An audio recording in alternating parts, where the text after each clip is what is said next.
2 exercises, that's it. No supersets, no drop sets, no muscle confusion gimmicks, no 5-day split with 40 different movements crammed into a spreadsheet. And somehow, that's the physique people stop and stare at in the gym parking lot. Here's what should bother you about that. Everything you've been taught about building muscle assumes more is better. More exercises, more angles, more volume, more exhaustion by the time you leave the gym. So when someone tells you they built real, visible, hard-earned muscle on 2 movements, the instinct is to assume they're either lying, genetically gifted, or quietly leaving something out of the story. None of those are true. What's actually true is stranger, and once you understand the mechanism behind it, you will never look at a 100-rep workout the same way again. Start with the assumption almost everyone walks into a gym carrying. Reps equal results. More sets, more exercises, more total volume. That's the muscle-building religion most people were raised on, whether they learned it from a magazine, a coach, or a bodybuilder online with 40 exercises in a single session. It feels productive. It feels thorough. It feels like the harder path, and therefore the better one. But feeling thorough and actually being effective are not the same thing. And the gap between those two things is exactly where this story begins. Here's the first crack in that assumption. Muscle does not respond to how many times you moved a weight from point A to point B. It responds to how long the muscle fiber stays under real mechanical load, at meaningful intensity, doing genuine work. That's called time under tension, and it is the quiet variable almost nobody actually tracks, even though it may matter more than anything else on the workout sheet. Picture 2 people training at the same gym at the same time. One of them is doing 30 reps spread across 5 different exercises, moving fast, chasing a pump, checking boxes on a workout app until the session feels complete. The other person is doing 8 reps on a single movement, 4 seconds lowering the weight, a brief pause at the bottom, 2 seconds pressing it back up. Slow, controlled, almost uncomfortably deliberate, the kind of pace that makes 8 reps feel harder than 30 ever did. On paper, the first person did nearly 4 times the reps, but when you actually measure the time each muscle fiber spent under real, productive load, the second person, 8 slow reps, 2 exercises, can rack up more total working time than the first person accumulated across all 30 fast reps and 5 different movements combined. That is not a small detail. That is the foundation this entire 2-exercise approach is built on. Speed hides laziness. A fast rep lets momentum do work that the muscle should be doing instead. Slow it down, and there is nowhere left to hide. Every second under the bar is a second the muscle actually has to respond, adapt, and eventually grow. So the first reason fewer reps done right beats more reps done fast is pure mechanics. But mechanics alone do not explain why someone would commit to only 2 movements for months, sometimes years, ignoring every instinct telling them to add a 3rd exercise, a 4th, a 5th. There's something else happening beneath the surface. Something most high-rep, high-exercise routines never even attempt to build. Think about what that actually costs someone who never learns it. Years spent moving weight without ever really building the muscle they thought they were building. Sessions logged, apps updated, calories tracked, and a physique that stays stubbornly the same, month after month, for reasons that never get diagnosed because the workout looked correct on paper. That is the real cost hiding inside. More exercises, more reps. Not injury, not even necessarily wasted time in the gym itself, but a slow accumulation of effort that never converts into the result it was supposed to produce. Time is the one resource nobody gets to earn back, and a training approach that quietly wastes it, session after session, is doing damage that never shows up as an injury report, only as a mirror that looks the same in January as it did the January before. It's called mind-muscle connection, and it is not a wellness buzzword you can safely ignore. It is a trainable skill, in the same category as balance or coordination. Something you either have or you don't, until you deliberately spend the time building it. Here is the problem with doing dozens of reps across half a dozen exercises. Your brain checks out. Somewhere around rep 15 of your 3rd exercise that session, you are not really feeling your target muscle work anymore. You're counting. You're watching the clock. Your form quietly drifts. Momentum creeps back in. And this is the part that should genuinely unsettle you. The muscle you are trying to build often is not even the muscle doing most of the work anymore. Shoulders bail out a chest press that's starting to feel heavy. Lower back bails out a row that's asking too much of tired arms. From the outside, the exercise looks identical to how it looked on rep 1. Internally, it has become a completely different movement, recruiting completely different tissue. Now compare that to someone locked into just 2 exercises. There is no 5th movement pulling their attention forward, no mental countdown to the next station, no focus spread thin across a dozen different motions in a single hour. Every rep gets full, undivided attention, because there is nowhere else for that attention to go. Over weeks and months, that focus compounds into something measurable, a real, developed ability to consciously feel and recruit the exact muscle you are trying to grow, on command, every single repetition. That is not motivation, and it is not discipline in the abstract sense people usually mean. It is a skill, and it is one that high-rep, high-volume training rarely gives anyone the mental bandwidth to actually develop, because the brain is too busy simply getting through the workout to ever slow down and listen to what's happening underneath the skin. So now you have 2 forces stacking on top of each other, genuinely longer time under real tension, and a trained ability to direct that tension exactly where it needs to go instead of leaking it into neighboring muscles. But there is a deeper reason this approach works, and it has almost nothing to do with the muscle you can see reflected back at you in the mirror. It has to do with the one system nobody thinks about until the day it quietly fails them: the central nervous system.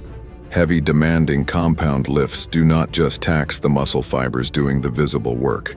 They tax the nervous system responsible for coordinating, firing, and eventually recovering from that effort. And here is the uncomfortable truth most training plans conveniently ignore.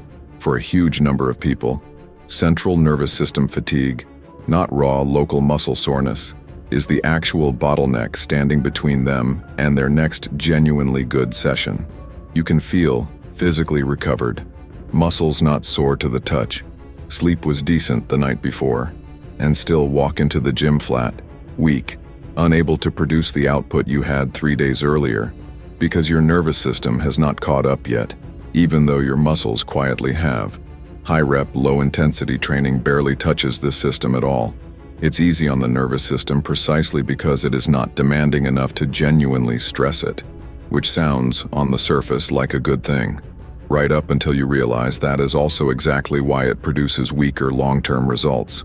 The same stimulus capable of building real strength and real size is, unavoidably, the stimulus that taxes recovery the most.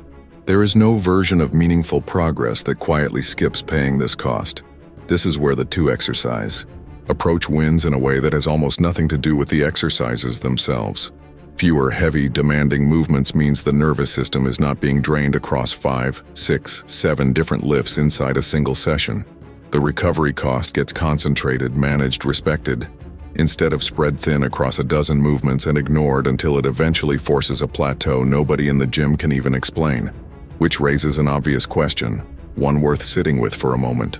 If piling on more exercises taxes the nervous system without adding much real value in return, what exactly is all that extra training volume actually doing for you? The answer is the part that quietly changes how you will look at every workout split you have ever followed. Most training programs are secretly built on an illusion of variety. Flat bench press, incline press, machine chest press, 3 separate exercises, 3 different pieces of equipment, 3 tidy entries on a workout log that make the whole session look impressively comprehensive. Here's the problem. All 3 of those movements hit the chest through nearly the same joint angle, recruiting largely the same muscle fibers in nearly the same sequence. It looks like 3 distinct stimuli delivered to the body. Functionally, it is closer to performing the same exercise 3 separate times with 3 different pieces of equipment strapped onto it. This is what almost nobody accounts for when they build a 100-rep, 6-exercise routine full of good intentions. Past a certain point, exercise selection runs straight into diminishing returns. Adding a 4th or 5th movement onto an already covered muscle group is not adding a genuinely new stimulus. It is repeating a stimulus that has already been delivered, simply dressed up as additional progress on paper. The body does not care how many different machines you rotated through in an hour. It cares only about whether the demand it experienced was actually new, actually different, actually worth adapting to. So that impressive-looking, 100 reps across 6 exercises routine. A large portion of it is quietly redundant. Same muscle, roughly the same angle, roughly the same signal sent to the body 2, 3, sometimes 4 separate times inside a single session, while the nervous system pays the price for volume that never really earned its keep in the first place. 2 well-chosen exercises, hitting a muscle through genuinely different mechanical demands, can deliver more real usable stimulus than 5 exercises secretly repeating the same instruction over and over in slightly different clothing. Consider what this looks like across an actual week of training, not just a single session. Someone running a 6-exercise chest day might walk out having done 24 heavy working sets, convinced they've built a foundation for serious growth. But if 18 of those sets were functionally repeating the same joint angle under a different name, the real number of distinct stimuli delivered to the muscle might be closer to 6 or 8. Meanwhile, the nervous system was billed for all 24.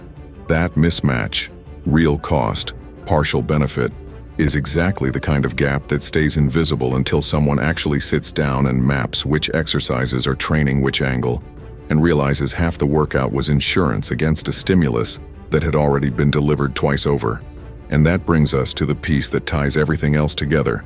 The reason this approach does not just sound reasonable in theory, but actually holds up in practice, session after session, month after month, in a way that 6-exercise routines quietly, consistently fail to. It comes down to something almost embarrassingly simple. You cannot fake progress when you are only tracking 2 things. With 2 exercises, there is no ambiguity left to hide inside. Did you add weight since last time? Did you add a clean rep? Did you control the descent slower, with more precision than the session before? Those questions have clear, honest answers. There is nowhere to quietly bury a stagnant month behind the noise of 6 other lifts, some of which might be creeping upward while this one, unnoticed, is not moving at all. Spread that same effort across 6 or more exercises, and something predictable starts happening almost immediately. Most people lose track of whether they are actually making progress at all. One lift creeps up a little, another stalls out entirely, a third gets quietly swapped for something new before it's ever clear whether the original was even working in the first place. The illusion of activity replaces the evidence of real progress, simply because there is too much scattered data, too many moving variables, for most people to honestly track, week over week. This is the real, quiet advantage sitting underneath the 2-exercise approach.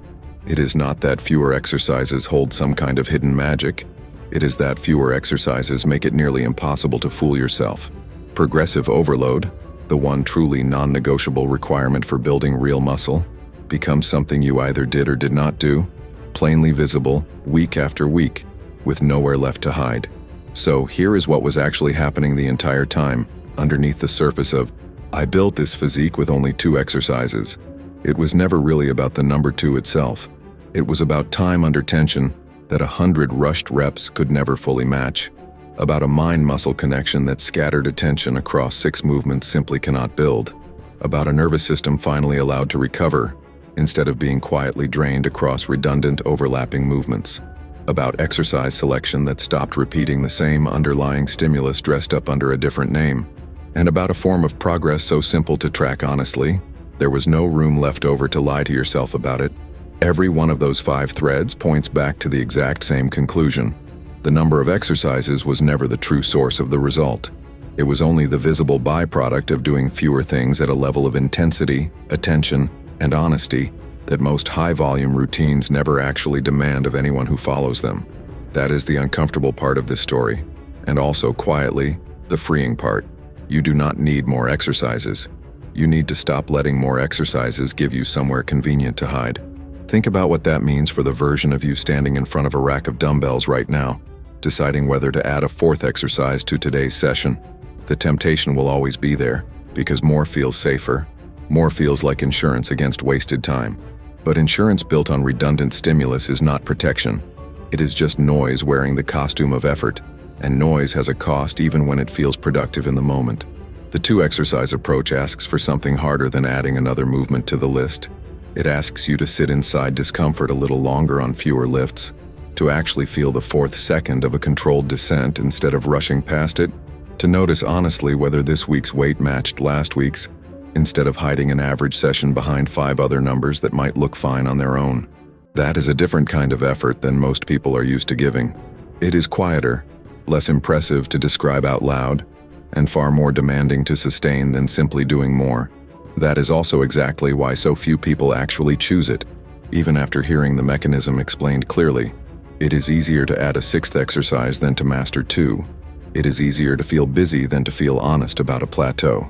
And it is easier to blame genetics or bad luck than to admit that the workout itself was never really testing anything specific enough to reveal the truth. So the next time a program hands you 100 reps spread across 6 exercises, ask the only question that actually matters. Is this new stimulus, or is this the same signal, sent again, dressed up to look like progress? Because the physique built on 2 exercises was never proof that less work builds more muscle. It was proof that fewer variables chosen well and executed honestly will always beat more variables executed on autopilot. Nothing about that truth requires 40 exercises to prove. It only requires the willingness to stop hiding inside them.